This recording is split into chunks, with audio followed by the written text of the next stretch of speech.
حضرت یعلا بن شداد رضی اللہ تعالیٰ عنہ فرماتے ہیں کہ میرے والد حضرت شداد رضی اللہ تعالیٰ عنہ نے یہ واقعہ بیان فرمایا اور حضرت عبادہ رضی اللہ تعالیٰ عنہ جو کہ اس وقت موجود تھے اس واقعے کی تصدیق فرمائی کہ ایک مرتبہ ہم لوگ نبی کریم صلی اللہ علیہ وسلم کی خدمت میں حاضر تھے۔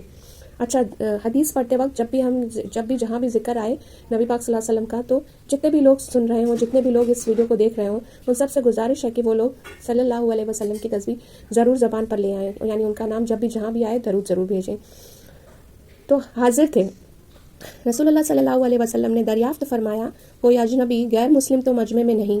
ہم نے عرض کیا کوئی نہیں۔ ارشاد فرمایا دروازہ بند کر دو۔ اس کے بعد ارشاد فرمایا ہاتھ اٹھاؤ اور کہو لا الہ الا اللہ۔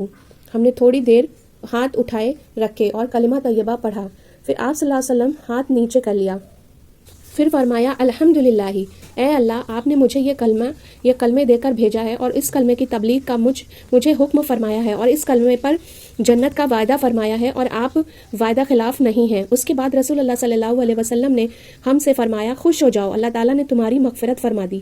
جزاک اللہ خیر، آمین۔